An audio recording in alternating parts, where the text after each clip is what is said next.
Pretty special day here at 715 Motorworks. Johnny and I are here bright and early on Saturday morning, and we're headed down to Baraboo, Wisconsin to see our good friend Bill Hebal. Bill Hebal actually owned Wally Troy's original 1959 Troy Roadster for decades, and he's the one who actually commissioned its restoration to the car you see today. But what Bill doesn't know is that his daughter and son-in-law ordered this car you see behind me, our first Troy Roadster, which was built to very closely mimic the original 59 Troy. We're on our way down to give Bill and his family the surprise of a lifetime today.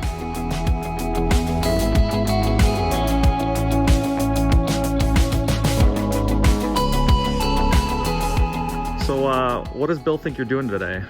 Bill thinks that we're having cars and coffee at the airport. Yeah? He's gonna pull around the corner and expect to see a bunch of cars. He did ask me last night at dinner, are there gonna be any Troys there? I said, I don't know, We'll see.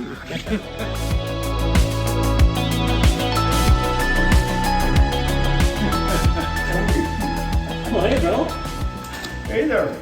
How's it going?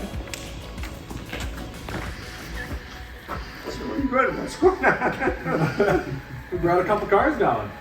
Well, I see, yeah. We brought your car down. It is. Good to see them side by side. And we brought Bill and Emily's car down. Oh, jeez. What do you think? I think you got a good idea. Well, pop in it. Isn't that neat? Right, yeah.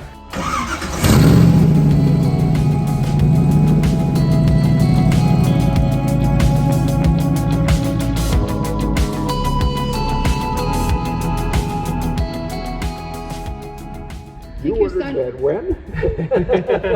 Emily and I were sitting at home, and after going up to Three Lakes with you, and I was like blown away at how cool the cars were, and it's like, you know, it'd be pretty special to order one of those and like make it like the original, like what Bill put so much time and effort into designing, and then color and every little detail. We should do the same thing. Well, Katie and I went to the Amelia Island Concourse, and that car was on display there, and Bob said that it was already sold. And I felt kind of bad because I thought, gee whiz, I'd like to have a car like that.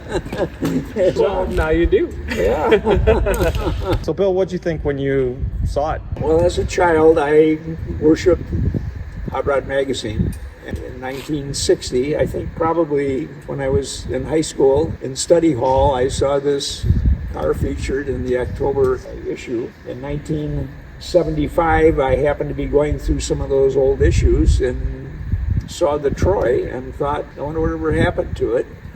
So I called Information Springfield, Illinois, and I ended up talking to Wally Troy. He had indicated the car was sold years ago, and I made many phone calls to try to locate it, and finally I found a fella that didn't own it, but he knew where it was. He was going to do me a favor and buy it, and then I could purchase it from him. So I drove 847 miles down to Springfield, Illinois, and came back because the car that he described wasn't what the car is today. He had indicated it was painted, and I got down there and it appeared to be painted with a broom. I came back, and 3 months later I was contacted by a fellow that he owed money to. We went through the same thing with the car and ended up with a price that I could live with, and drove down and picked it up. And then it sat for almost about 20 years, and I wasn't going to touch it until I could do it right. Katie convinced me that I should do it in this lifetime, so we did. And it took 8 years, and after 8 years of the redo, it was shown at the 50th anniversary Detroit Autorama, and then it was invited to Amelia Island in 2004. Wherever it went, it drew a crowd. It ended up being sold at Pebble Beach to wonderful people who decided that they were going to reproduce it, and this is what it is now. I would refer to it as a very good investment. I don't think that car's ever going to be worth less than what it is today.